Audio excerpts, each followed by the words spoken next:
A soaring stone cathedral is more than a monument to faith. It is a blueprint for rebellion. This is the story of the Architects' Rebellion, a silent war where breathtaking Gothic design became a sophisticated weapon against medieval authority. By the end of this story, you will see these ancient structures in a completely new light, decoding the secret language of defiance carved into their very foundations. We will uncover how master builders used light and stone to challenge kings and bishops, embedding a radical message of freedom for centuries to come. How does a building, silent and still, manage to shout a challenge across the ages? This weight was both physical and psychological. Step inside one of these Romanesque churches. The air is cool and still. Your eyes struggle to adjust to the dimness, pierced only by thin shafts of light from windows set high in walls that are 10 feet thick. The ceiling is a massive, curved barrel vault of stone, a crushing weight held aloft by those immense walls. You feel small, sheltered, but also confined. The architecture does not invite your gaze upward or outward. It directs you forward toward the distant altar where the priest, the sole interpreter of the divine, stands as your intermediary. This was a world built on hierarchy. Just as the feudal lord ruled from his castle keep, the church hierarchy governed from the altar. The building itself enforced a message of your place in the order of things. It was a world of solid, unshakable boundaries, where innovation was suspect and the established order was everything. The Romanesque style was the ultimate expression of this controlled, earth-bound reality. But a revolution was brewing, one that would use the very language of stone to shatter this perception of the world. This geometric rebellion started with a simple but profound change: the pointed arch. Unlike the round Romanesque arch that pushes its weight outward and downward with brute force, the pointed arch channels its weight more directly downward. This subtle shift in geometry was the key that unlocked everything. It meant that the crushing sideways thrust of the ceiling vaults could be tamed. Builders then connected these pointed arches with diagonal stone ribs, creating a skeletal framework known as the ribbed vault. The vault's weight was no longer a solid, crushing mass, but was instead carried along these elegant stone ribs, concentrating the forces to specific points. But where did all that concentrated force go? The answer was the masterstroke, the flying buttress. These graceful stone arms reached out from the outside of the building, leaning against the high walls to catch the thrust of the vaults and channel it safely into the ground. They were the external skeleton, a visible exoskeleton of strength. This was engineering as an act of liberation. With the building's weight now managed by this external stone framework, the walls themselves were freed from their load-bearing prison. They no longer needed to be 10 feet thick. They could become thin, delicate stone tracery, mere frames for the true protagonist of the new architecture, light. Where the Romanesque church had a few small windows, the Gothic cathedral could have walls that were essentially gigantic, colored glass. The shift was not just from mass to line, but from darkness to luminosity. This was a defiance of both physical and perceived limits. The master builders, through sheer intellectual ingenuity, had defied gravity itself. They proved that the world was not a fixed, heavy place, but a system of forces that could be understood, manipulated, and ultimately transcended. This technical mastery was the silent, powerful foundation of their rebellion, the first and most crucial shot fired in their quiet war. But who were these revolutionary builders, and how did they wield this new power? This new architecture of light fundamentally redefined the space for the common person. No longer were they passive observers in a dim chamber. Under the Romanesque roof, the congregation stood in a collective gloom, their attention funneled toward the solitary, illuminated figure of the priest at the altar. He was the gatekeeper, the only one who could interpret the sacred texts and channel God's will. The Gothic cathedrals shattered this arrangement. As you stepped inside, your gaze was drawn irresistibly upward, not by command but by invitation. The entire vessel of the church seemed to be built not of stone but of colored light. Great windows, like the magnificent rose windows of Chartres, filled the vast interior with a kaleidoscope of hues. This light was not the property of the clergy. It fell equally upon the nobleman, the merchant, and the peasant. It was a shared, communal experience of the divine, suggesting that grace was available to all, not just mediated by a privileged few. The very atmosphere of the building preached a sermon of inclusion. The architects had weaponized enlightenment, using physics and geometry to make a profound political statement. If every person could stand bathed in the light of heaven, then what special authority did the hierarchy truly hold? This visual democracy was reinforced by the stories told in the glass itself. For a population that largely could not read, these windows were a revolutionary form of mass communication. They depicted scenes from the Bible, the lives of saints, and even the labors of the months, making complex theological ideas accessible to everyone. A farmer could look up and understand the story of the harvest, or a mother could see a depiction of maternal love in a biblical figure. This was a direct challenge to the church's monopoly on knowledge. The clergy were no longer the sole narrators of the sacred story. The building itself was now the teacher, speaking a universal language of color and form that bypassed the need for a Latin-speaking intermediary. By giving the people direct, unfiltered access to spiritual narrative and celestial light, the master builders had struck a devastating blow against the controlling ideology of the age. They had turned the church into a tool for individual awakening, but this luminous rebellion was only the beginning. The very skeleton of the building would deliver an even more audacious challenge. This skeletal framework of stone and light performed its most audacious act of rebellion by simply reaching upward. The most visible defiance of the Gothic cathedral was its sheer, breathtaking verticality. Where Romanesque structures hugged the earth, these new creations strained for the heavens. Spires, slender and impossibly high, pierced the sky like stone arrows shot toward God. Reaching such heights was a monumental engineering challenge, a direct defiance of physics that carried a profound symbolic meaning. In a society rigidly structured by feudal hierarchy, where your place was determined by your birth and your loyalty to the Lord above you, this vertical aspiration was revolutionary. The architecture rejected the horizontal ladder of earthly power. It did not encourage you to look sideways toward the bishop in his palace or the king in his castle as the ultimate authority. Instead, it commanded you to lift your gaze, to follow the soaring lines of the pillars and the vaults upward on a personal journey toward the divine. This was not a path mediated by social rank. A peasant and a prince, standing side by side on the stone floor, were invited to make the same individual upward connection. The building itself suggested that true authority was not earthly and lateral, but celestial and personal. This architectural ambition planted a powerful seed in the medieval mind, the idea of individual aspiration. It was a quiet but persistent reminder that a person's worth and spiritual destiny were not confined to their station in a feudal chain of command. The very stones preached a sermon of transcendence, whispering that every individual could reach beyond the world they were born into.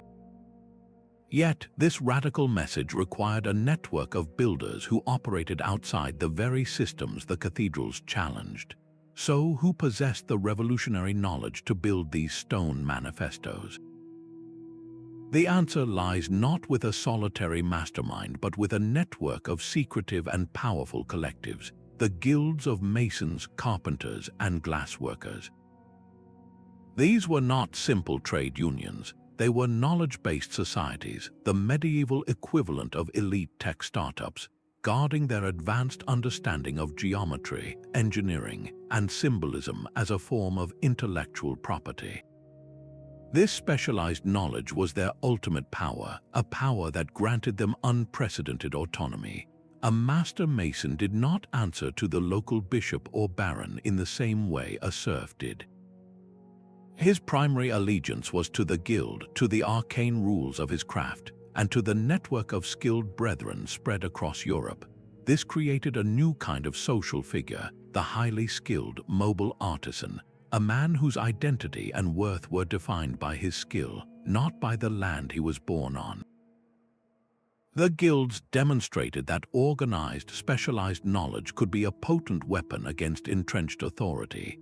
They were a living example of a meritocracy, where a stonemason's value was measured by the precision of his cut and the strength of his arch, not by his family name. Their very existence challenged the feudal premise that power was inherited, not earned.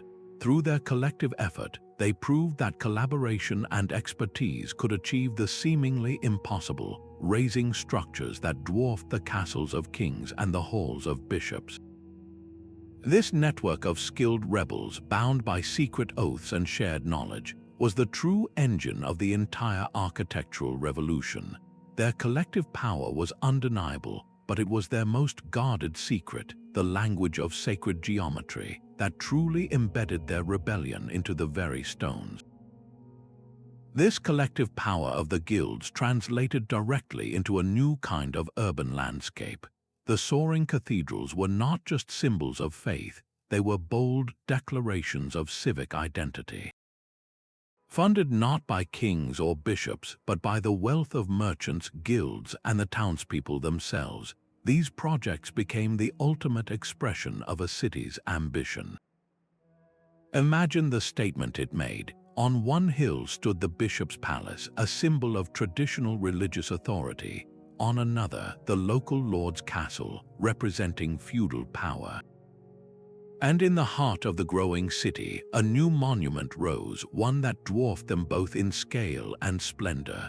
The cathedral was a project of the people, for the people, and it announced that a new power had arrived, the power of commerce and community.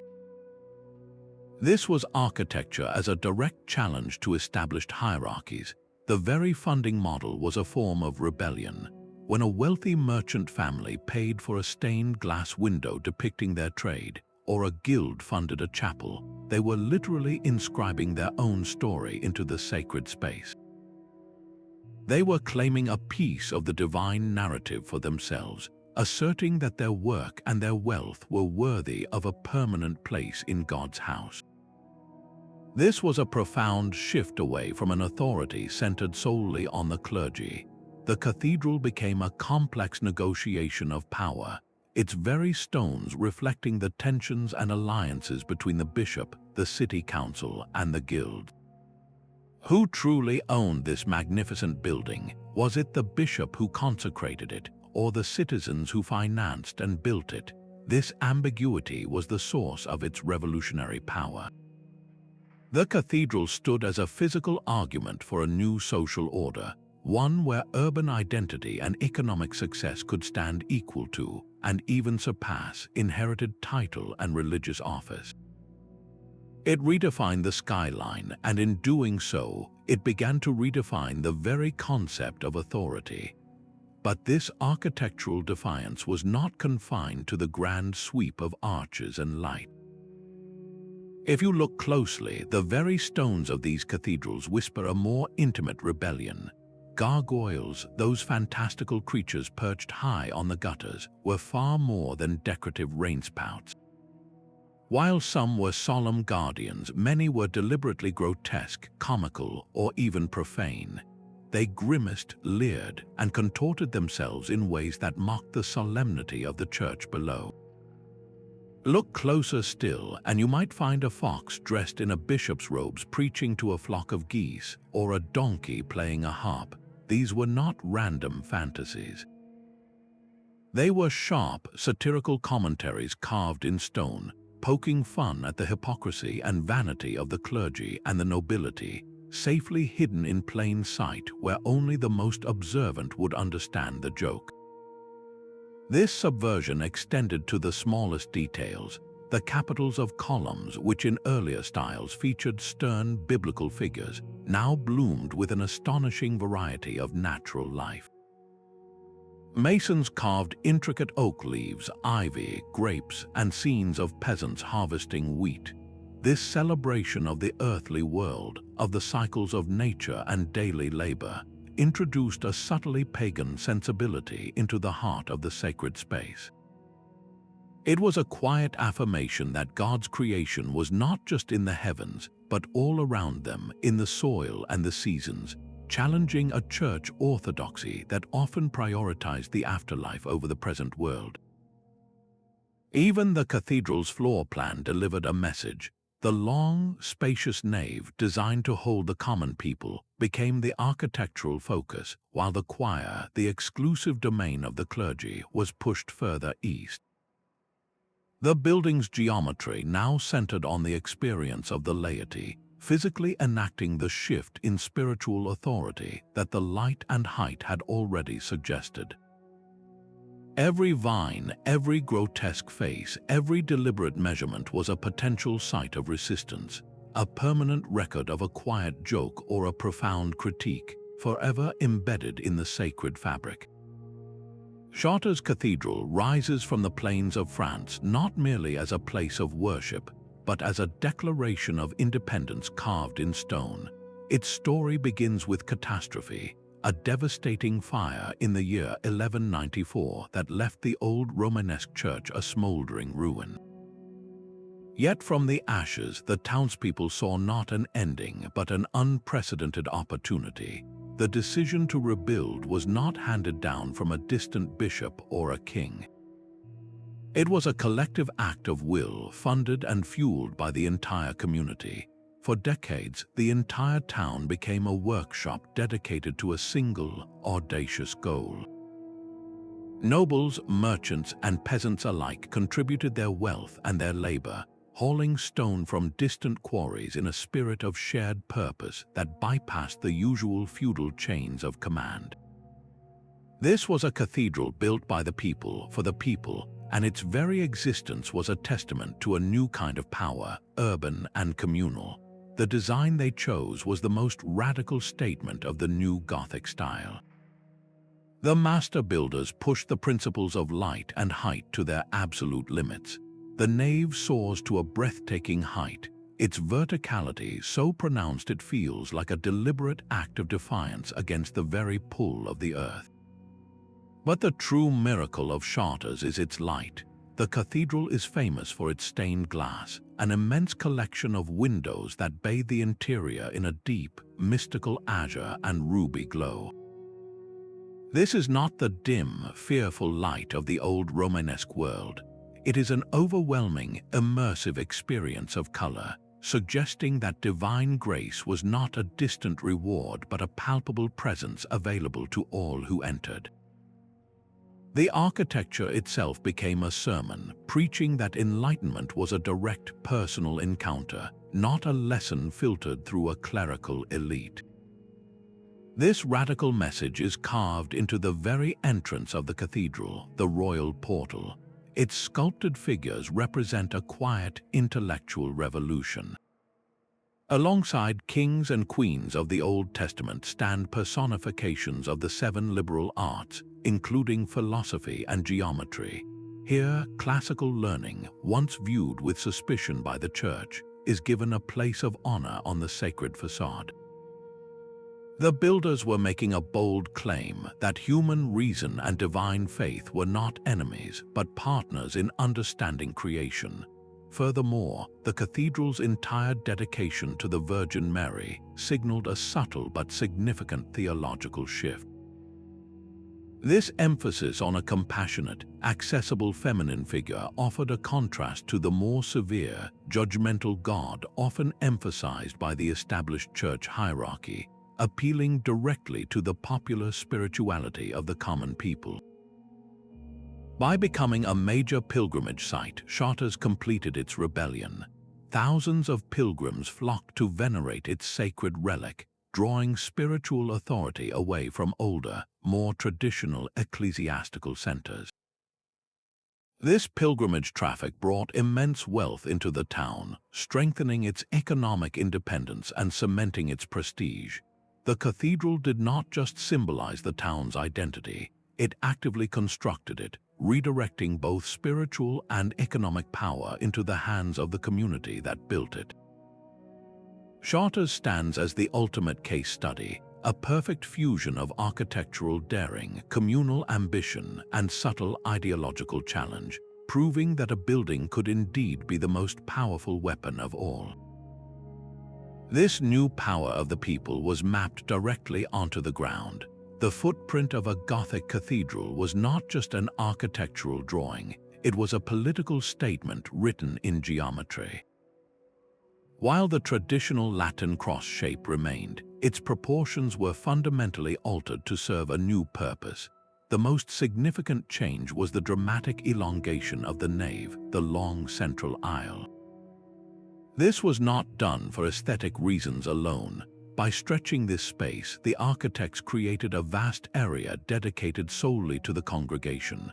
Where once the common people were crammed into a small, dark anteroom, they now occupied the heart of the building. This was a physical allocation of importance, a declaration that the community of believers was the true body of the church. Meanwhile, the design cleverly decentralized the ritual experience. An ambulatory, a curved walkway, was built behind the high altar, wrapping around the eastern end of the cathedral. This allowed a continuous stream of pilgrims to flow past the sacred relics housed in the chapels without disrupting the main service. The faithful could now have a direct personal encounter with the holy, a journey they controlled themselves, independent of the clergy's schedule. This architectural innovation broke the monopoly the priesthood held over access to the divine. Even the transepts, the arms of the cross, played a political role. They intersected the nave to form the crossing, creating a central gathering point that felt like the heart of the community. Instead of everyone facing forward in rigid lines toward a single authority figure at the altar, the space suggested a community gathered together, united around a shared center. This was a radical departure from the hierarchical model of the Romanesque church, where all attention was funneled toward a distant, elevated figure. The Gothic floor plan argued for a more collective, inclusive model of existence.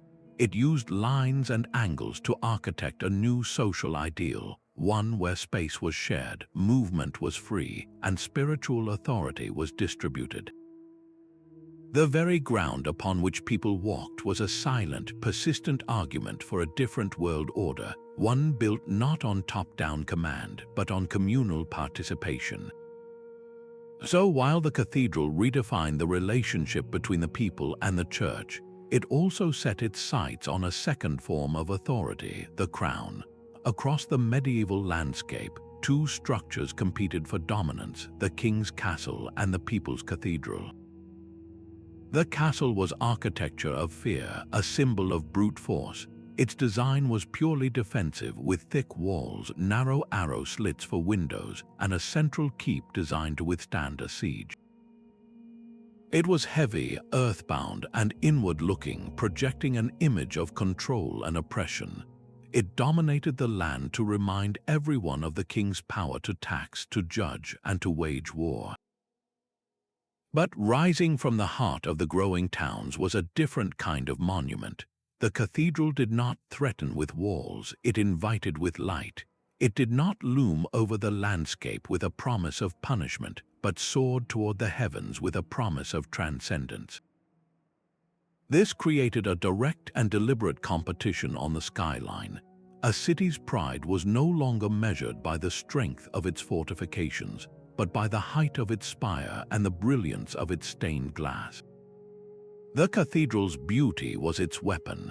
Where the castle spoke the language of military might, the cathedral spoke the language of collective aspiration. It demonstrated that the true strength of a community lay not in its ability to withstand an attack, but in its capacity for shared faith, economic prosperity, and breathtaking artistic achievement. This architectural rivalry fundamentally reshaped the political imagination. The castle represented the old order, a vertical chain of command where power flowed down from the monarch. The cathedral proposed a new model, a horizontal community where power welled up from the collective will of its citizens. Every time a townsperson looked up at the cathedral under construction, they saw a vision of their own potential, a statement that their identity was defined by their craft and their community, not by their fealty to a distant king. The very stones were arguing that the future belonged to the open city, not the closed fortress.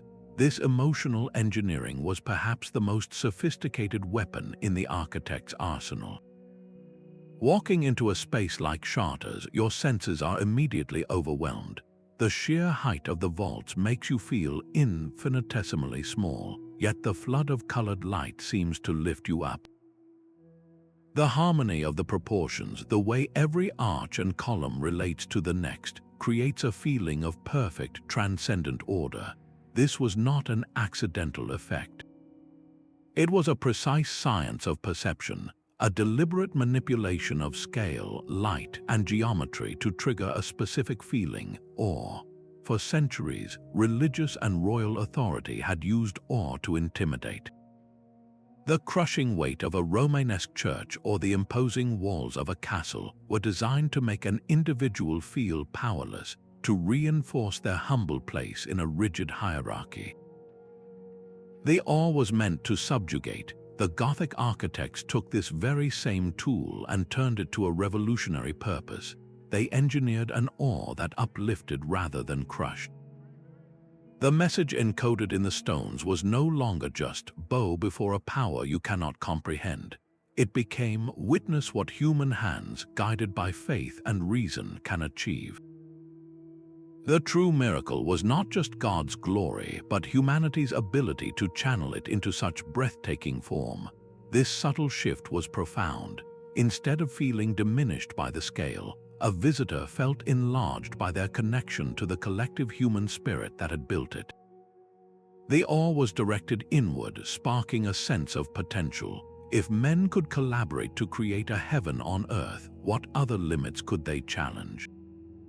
This emotional recalibration was a silent empowerment, making every individual who stepped inside feel like a participant in a grand human endeavor, not just a subject of divine will.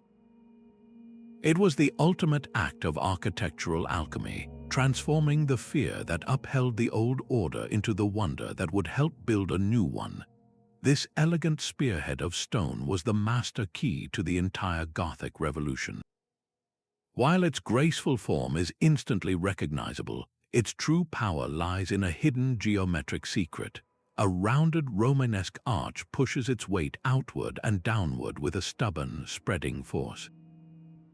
To contain this thrust, the walls below must be immensely thick and heavy, acting like bookends to prevent the whole structure from collapsing. The pointed arch, by contrast, is a study in efficiency. Its converging sides channel the weight of the stone above more directly downward, concentrating the force onto a narrower point. This simple change in shape had a cascading effect, unlocking every other innovation. Because the sideways thrust was drastically reduced, the walls no longer needed to be massive, earth-bound bulwarks.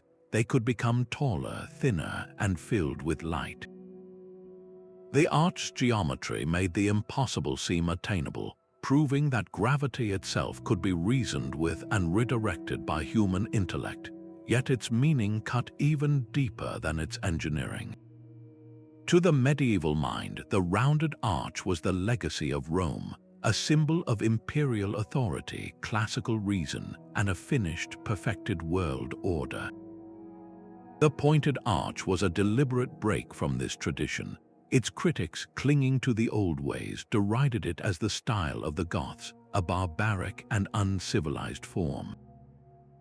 And in a way, they were right. This was not an architecture looking backward to a lost empire, but forward to a new, distinctly European identity. Its upward thrust was a spiritual arrow, a rejection of the horizontal, earthbound world of classical antiquity in favor of a vertical reach for the divine. Every pointed arch was a silent declaration of independence, a statement that a new age, built on new principles, had begun. And the most visible symbol of this architectural defiance is the flying buttress itself. These graceful stone arms, arching through the air like the ribs of a giant, are not merely supports. They are the exoskeleton of a new idea. The genius of the flying buttress was its location. By moving the primary support system to the outside of the building, the architects performed a kind of magic on the interior. The thick, defensive walls of the Romanesque style, which had to contain the crushing weight of the roof, were suddenly obsolete. The building's strength was no longer a function of its internal mass, of how much stone you could pile up. It was now a matter of elegant external balance. This was a radical rethinking of where power and stability come from. Imagine a person trying to stand firm against a strong wind by simply being heavy and immovable. Now imagine another person who uses a network of friends, each providing a steadying hand from a different angle. The flying buttress is that network of friends for the cathedral. It demonstrates that ultimate strength can be achieved not by turning inward and building thicker walls, but by reaching outward, creating a web of support that is both flexible and incredibly resilient. This external framework made the impossible dream of the Gothic builders a reality. Because the flying buttress caught the outward thrust of the vaults, the walls were liberated. They could be hollowed out, transformed from solid barriers into delicate stone tracery that held vast expanses of stained glass.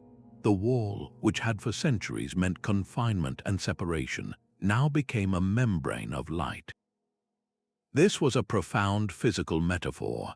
It suggested that true freedom and enlightenment were not found by relying on a single, monolithic, internal authority, but by building connections to a wider community. The cathedral's stability was literally dependent on this open, networked support system, a visible declaration that greatness is a collective achievement. The flying buttress, therefore, is more than an engineering solution. It is the physical manifestation of a rebellious idea that the path to the heavens is built not on isolated strength, but on the strength of the collective. This secret knowledge was a currency more valuable than gold. The master mason did not simply lift stones, he conversed with geometry itself. His tools were not just the hammer and chisel, but the compass and the square, instruments that could translate abstract mathematical truths into physical reality. He understood the hidden stresses within a stone arch, how to distribute a building's weight along elegant lines, and how to cut a block so that it would lock perfectly with its neighbor, creating a strength greater than the sum of its parts. To the uninitiated, this was indistinguishable from sorcery. How else could a man command stone to defy gravity and climb into the sky? This perception was the mason's greatest shield. By allowing their craft to be seen as a kind of sacred mystery, they protected its true nature as a systematic, teachable science. This knowledge was their guild's most fiercely guarded possession, passed down through a rigorous system of apprenticeship from master to journeyman. An apprentice would spend years learning not just the manual skills, but the secret language of the craft, a lexicon of symbols and gestures used to communicate complex instructions on a noisy worksite. This created an invisible barrier between the initiated and the outside world, a boundary built not of stone but of understanding. Their power came from being the only ones who could speak the language of the building itself. A bishop might provide the funding and the land, a king might grant the permission, but only the mason could answer the most critical question: will it stand? This unique authority granted them a social mobility unheard of for most medieval people. A master mason and his team were not tied to the land like a serf. They were international contractors moving from city to city, from one great project to the next, their passports stamped not by kings but by the reputation of their guild. They formed a pan-European network of technical experts, a republic of skill that operated across political and linguistic boundaries. This freedom of movement and association was, in itself, a quiet act of rebellion against a feudal system designed to keep people in their place. The Mason's Code was therefore a blueprint for a new kind of power, one based on merit and knowledge rather than birthright. It proved that true authority could be earned with the mind and the hands, and that such authority could build monuments that would outlast any dynasty.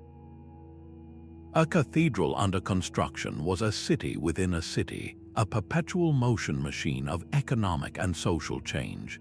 The decision to build did not just commission a building, it kick-started a local industrial revolution. Vast quarries sprang to life, their stone hauled over new roads and along rivers by carters and bargemen, creating entire industries dedicated to logistics. Around the building site, a temporary town would emerge, filled with the workshops of carvers, glassmakers, blacksmiths, and carpenters. These were not just jobs, they were specialized careers that lifted families out of subsistence farming and into a new, skilled urban class. The demand for materials and labor drew people from the countryside, swelling the city's population and pumping wealth into its markets and taverns. The project became the city's largest employer and its greatest economic engine, creating a prosperity that was generated by collective effort, not handed down by a feudal lord. This economic shift was mirrored by a dramatic change in the city's physical heart. For centuries, the center of power had been the castle on the hill or the bishop's enclosed palace, spaces designed for defense and exclusion. The cathedral, however, gave the city a new focal point, the open square before its western doors. This was not a private courtyard but a true public square, the medieval equivalent of a main street and a town square combined. It hosted bustling markets where guilds sold their wares, public meetings where citizens debated their affairs, and grand festivals that united the entire community. The laughter and commerce of the square stood in stark contrast to the silent authority of the castle walls. The very geography of the city was being rewritten, its center of gravity pulling away from the old seats of inherited power and settling firmly in a space owned by everyone. This transformation of the urban fabric was the architect's rebellion made manifest on a civic scale. The cathedral was not a passive symbol reflecting change. It was an active agent causing it. By creating a massive, long-term project that required collaboration and specialized skill, it fostered a new sense of civic identity and mutual dependence. The banker who financed a window, the mason who carved a pinnacle, and the merchant who sold food to the workers all had a shared stake in the outcome. Their collective pride was literally set in stone, a permanent monument to what they could achieve together, independent of royal decree or ecclesiastical command. The building process itself became a powerful argument for a new social order, proving that a community's greatest strength lay not in its obedience to a ruler, but in its capacity for shared ambition and coordinated labor. This intellectual revolution found its perfect expression in stone and light. The soaring cathedrals were not just buildings, they were three-dimensional arguments in a profound theological debate sweeping across medieval Europe.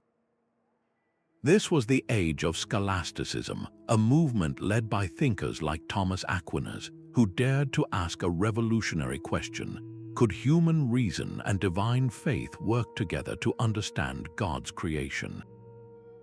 The Gothic cathedral answered with a resounding yes. Its entire design is a testament to this marriage of logic and belief. Every measurement, every arch, every buttress is the result of precise mathematical calculation, a rational ordering of the physical world. Yet the ultimate goal of this rational structure is to create an experience that is utterly transcendent, to lift the soul toward the divine. The building itself is a sermon on the harmony of faith and reason, proving that the universe is not a chaotic mystery to be feared, but a rational creation that can be understood, celebrated, and even touched. This new philosophy is most evident in the cathedral's relationship with light. For the scholastics, God was not a distant, fearsome judge, but the source of all illumination, both intellectual and spiritual. They spoke of divine light illuminating the human mind, allowing it to comprehend truth.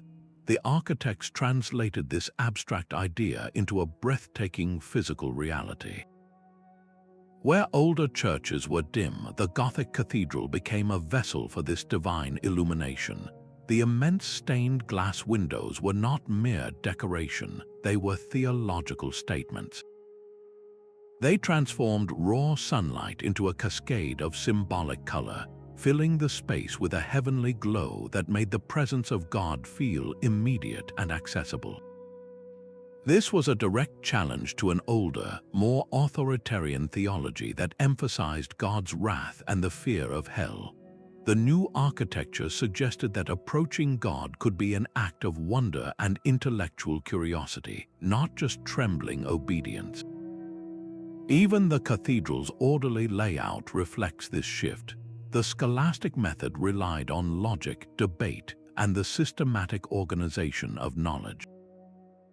The cathedral's structure mirrors this process. Its plan is perfectly symmetrical. Its elevations are clearly divided into distinct levels, and every element has a logical relationship to the whole.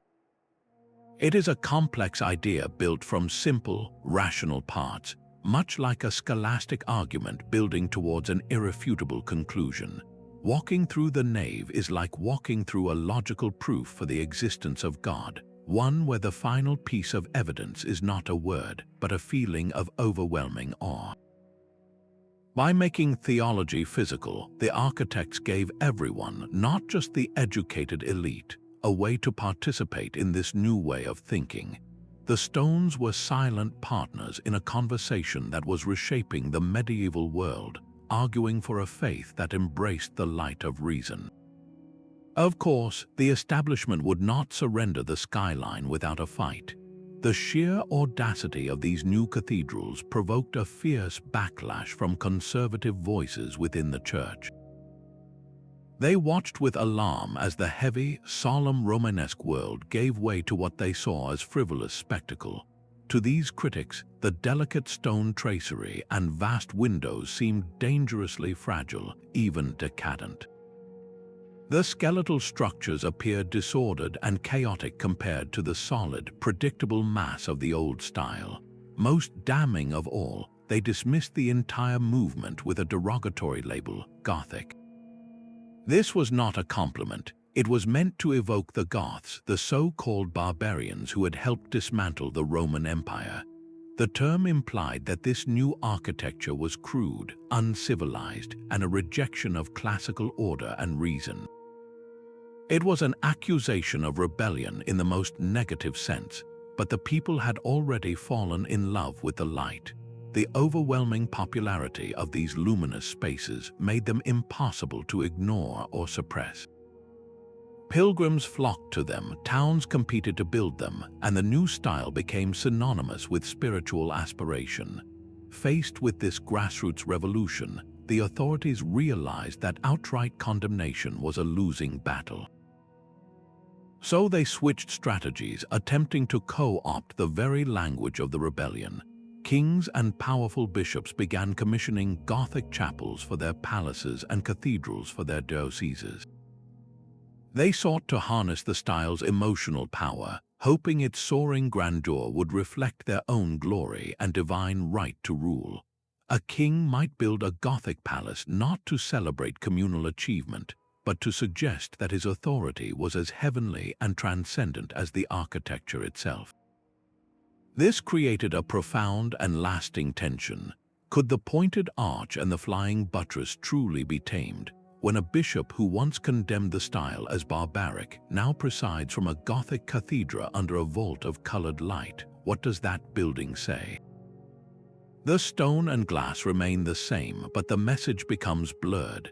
Is it still a monument to the power of the people, or has it been transformed into a cage of light, a tool for reinforcing the very hierarchy it was designed to challenge? This struggle between rebellion and appropriation is written into the stones of countless later Gothic structures. The style's original, radical soul now had to coexist with the symbols of the powers it once defied, a silent war of meanings fought in every carved capital and every beam of sunlight. This architectural defiance could not be contained within cathedral walls for long.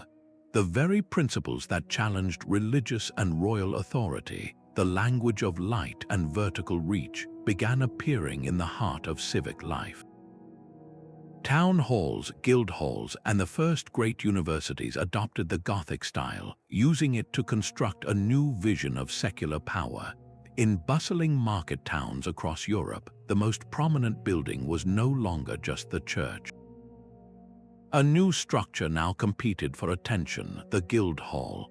These were the headquarters for the very masons, weavers, and merchants who had funded the cathedrals. And they deliberately chose the architectural vocabulary of liberation for their own homes. A guild hall would feature tall, pointed windows that flooded the meeting rooms with light, echoing the luminous naves of the great churches. Its facade might be decorated with delicate stone tracery and crowned with a steep, graceful roof. The message was unmistakable. The authority of commerce and skilled craft was now as legitimate and aspirational as that of the church. This was the rebellion building its own headquarters. Nowhere was this intellectual takeover more evident than in the new universities of Oxford and Cambridge. These were institutions founded on the same scholastic ideals that the cathedrals had made physical, the marriage of faith and reason. Their early buildings, like the magnificent King's College Chapel, are pure Gothic masterpieces. Walking into a university library or a college hall, a student would find themselves under soaring, rib-vaulted ceilings, surrounded by walls of stained glass that depicted not just saints but scholars and scientists. The architecture itself taught a lesson. It said that the pursuit of knowledge was a lofty, spiritually significant endeavor. The vertical lines of the windows and towers encouraged looking upward, striving for intellectual heights. This created an atmosphere of learning that felt independent, a world of thought that operated by its own rules, separate from the direct control of bishops or kings. The university, through its architecture, declared itself a new kind of sanctuary, a refuge for free inquiry. Even the homes of wealthy merchants began to whisper the same story. While castles remained grim fortresses, the urban townhouses of successful traders started to feature large, ornate Gothic windows on their upper floors. These were more than just status symbols. They were a quiet but firm declaration that a person's importance could be earned through enterprise, not just inherited through noble blood. The light-filled home stood in stark contrast to the dark, defensive castle, embodying a new set of values centered on openness, prosperity, and civic pride. This diffusion of the Gothic style into everyday buildings marked the ultimate success of the architect's rebellion. It was no longer a single, spectacular statement made by a cathedral. It had become the common language of a changing society, Every town hall with its pointed arches asserted the power of citizens. Every university library bathed in colored light championed the authority of reason. The rebellion had moved from a dramatic act of defiance to the very fabric of a new world taking shape, a world where power was increasingly dispersed among those who built, traded, and thought. Yet this brilliant rebellion was never a free-for-all. The master masons, for all their ingenuity, were not building in a vacuum. Their soaring visions of light and space were always tethered to the hard realities of power and patronage. A cathedral required vast sums of money and a prime piece of land, resources controlled almost exclusively by the very authorities the architecture subtly challenged. The bishop held the deed, the king granted the license, and the wealthy noble family donated a fortune for a private chapel. This created an unavoidable tension. The masons' revolutionary design had to be approved by the very people whose worldview it threatened. The final building was therefore never a pure manifesto. It was a negotiated settlement, a delicate dance between the masons' radical blueprint and the patron's desire for glory, orthodoxy, and control. You can see this compromise etched into the stones. A bishop might demand a more traditional, fortress-like facade to project an image of unchanging authority, even as the interior explodes with the new light-filled style. A king funding a royal chapel might insist on sculptures that emphasize his divine right to rule, his image placed prominently among the saints, subtly co-opting the building's spiritual message for earthly power. The rebellion was forced to wear the mask of conformity. Even the building's core function acted as a constraint. This was, after all, a Catholic church. Its layout had to accommodate specific rituals. It needed an altar, a choir for the clergy, and a path for processions. The mason could not redesign the liturgy itself, only the vessel that contained it. His genius lay in working within these strict boundaries to create something utterly transformative. He stretched the nave to empower the congregation. He opened the walls to flood the space with light, but he could not remove the altar. This context makes the rebellion all the more remarkable. It was not an outright revolution that smashed the old system. It was a persistent, brilliant push against the edges of the possible, a demonstration of how to carve out spaces of freedom within a structure of immense power. The true victory was not in total overthrow, but in proving that even the most rigid systems have cracks, and through those cracks, light can pour in. Yet that very tension between rebellion and conformity created a legacy far greater than any single building. The intellectual climate fostered by these cathedrals did not fade when the last stone was laid. It quietly prepared the ground for an even greater explosion of human potential, the Renaissance. On the surface, the two movements appear to be opposites.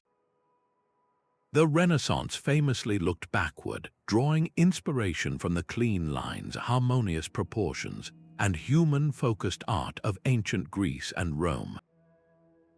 It rejected the intricate, vertical complexity of Gothic, dismissing it as the chaotic work of barbarians, but this view misses a crucial connection. The Renaissance did not emerge from a vacuum. It inherited a world that the Gothic architects had fundamentally reshaped. Their greatest contribution was a new, unshakable confidence in human capability. For centuries, monumental building was about imitating the past or obeying divine command. The Gothic masons changed that. They proved that through reason, mathematics, and collaboration, humanity could literally reach for the heavens. This was a profound shift from a mindset of obedience to one of agency. The belief that humans could understand the laws of nature and use them to create breathtaking beauty is the very bedrock of the Renaissance spirit. It is the difference between carving a statue to honor a god and carving one to celebrate the perfect proportions of the human form. The Gothic builders provided the crucial first step. demonstrating that the world was not a mystery to be endured, but a system to be mastered. Consider the treatment of light. In the Gothic cathedral, light was divine, a mystical substance that transformed stone into a spiritual experience. Renaissance artists took this concept and secularized it. They studied how light falls on a shoulder, casts a shadow across a face, or gives depth to a landscape. The Gothic obsession with heavenly luminosity evolved into the Renaissance mastery of earthly chiaroscuro. Both movements shared a deep reverence for light, but one saw it as a gateway to God, while the other saw it as a tool for revealing the truth and beauty of the natural world. This was not a rejection, but a natural progression. The human-centered focus of the cathedral experience also foreshadowed what was to come.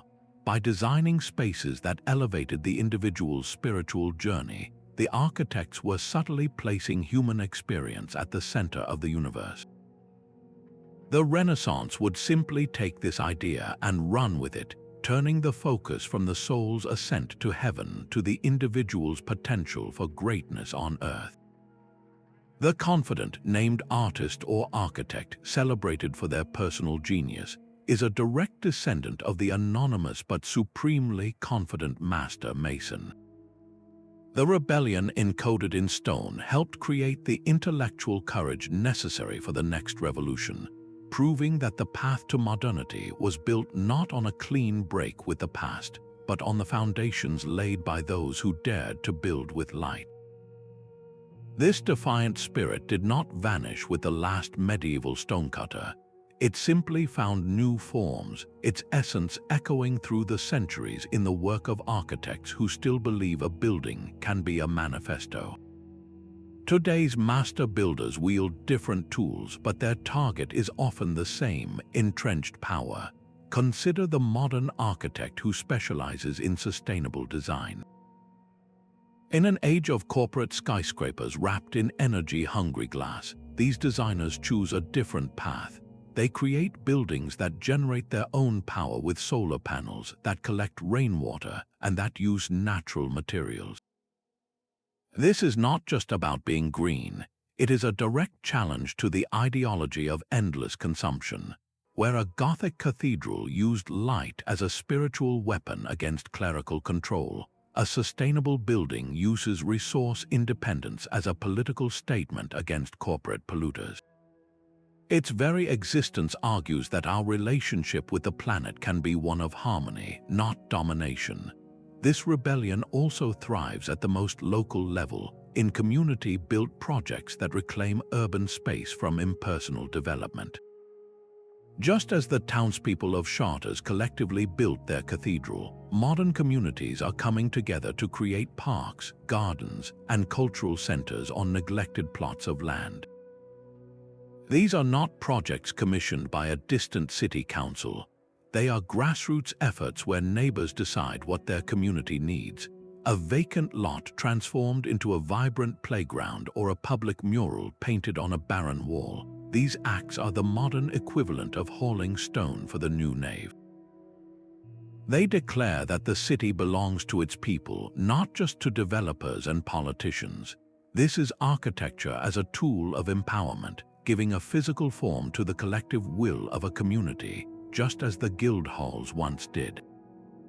Perhaps the most profound modern parallel is the rise of open-source design.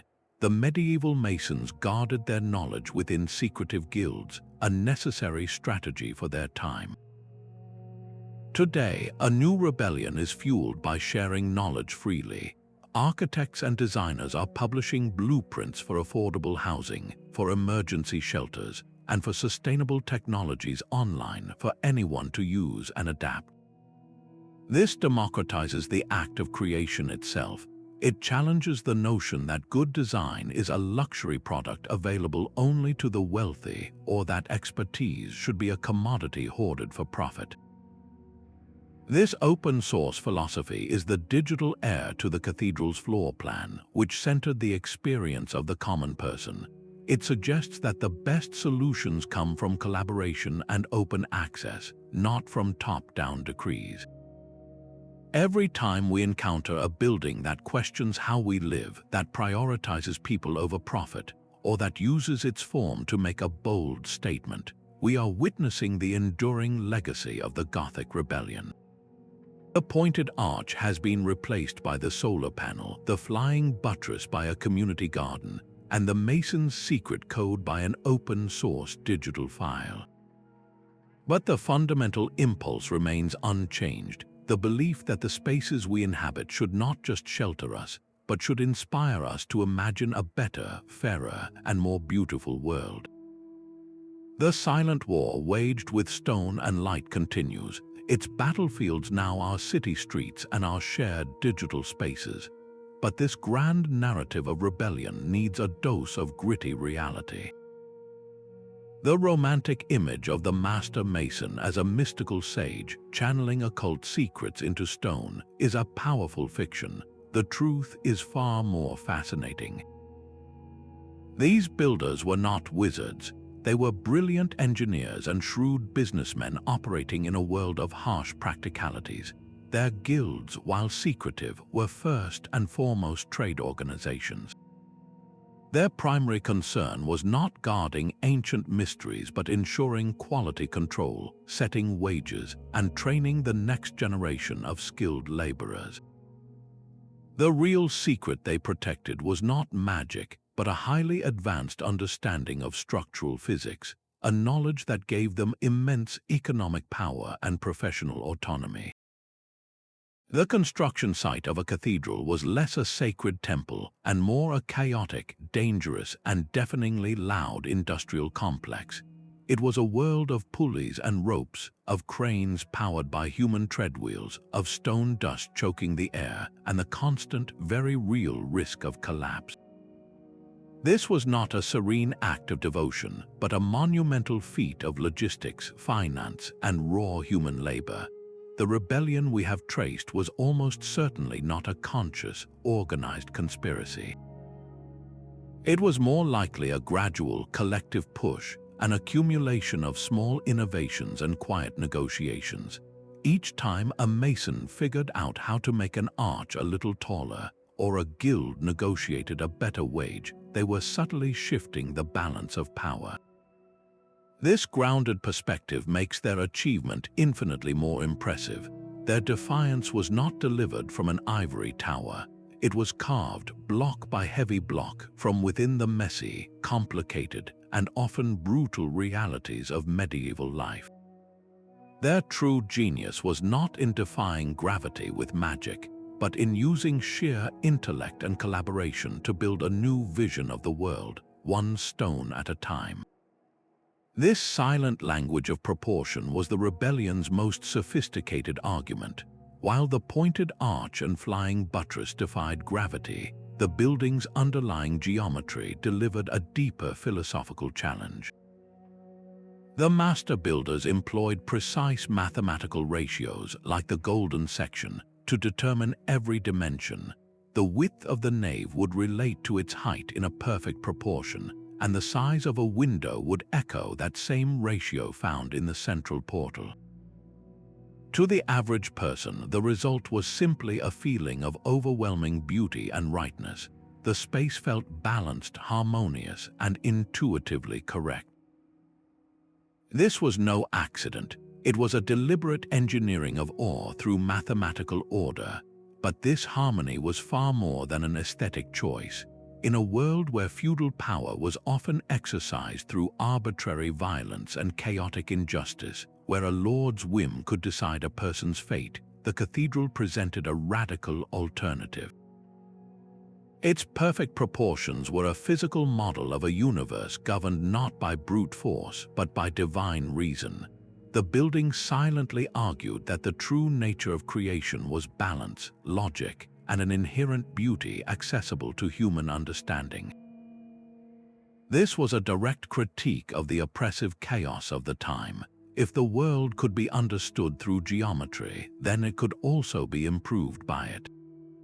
The cathedral's harmonious order suggested that human society, like the building itself, should aspire to a structure based on rational principles and intrinsic balance, rather than the capricious will of a hereditary ruler.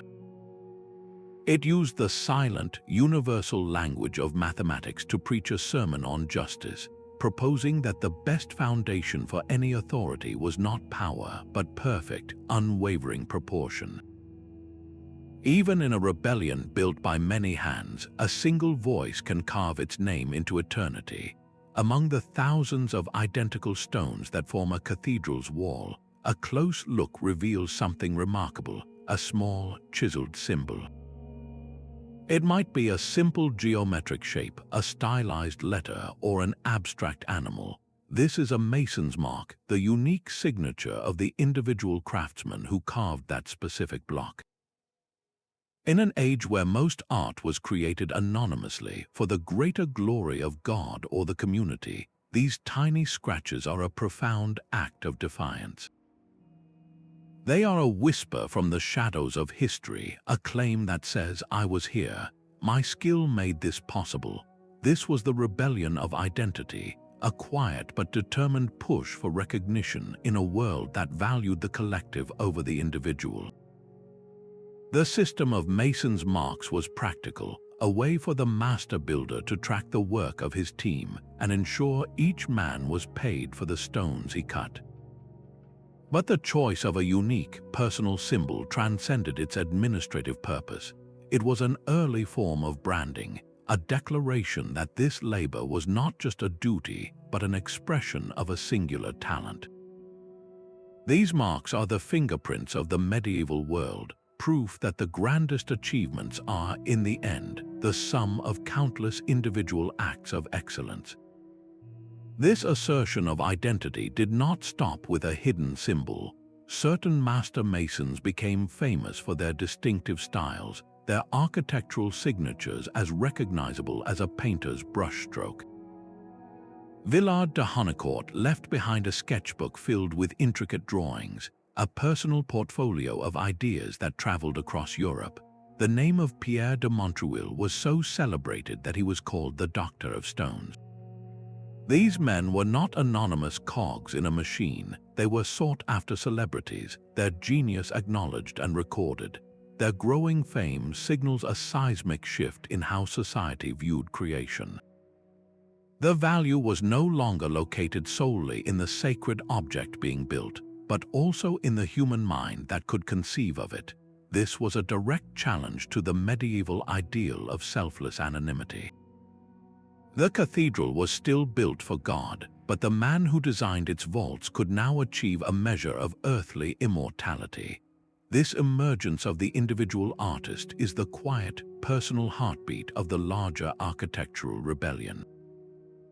While the guilds demonstrated the power of the collective, the master mason proved the power of the singular vision. The rebellion was not just about freeing space with light or challenging authority with height. It was also about liberating the human spirit from obscurity.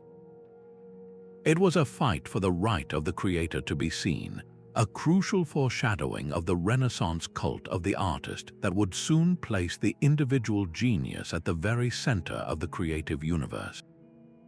The stones themselves began to argue that a society's greatest monuments are built not by faceless masses, but by named, talented individuals.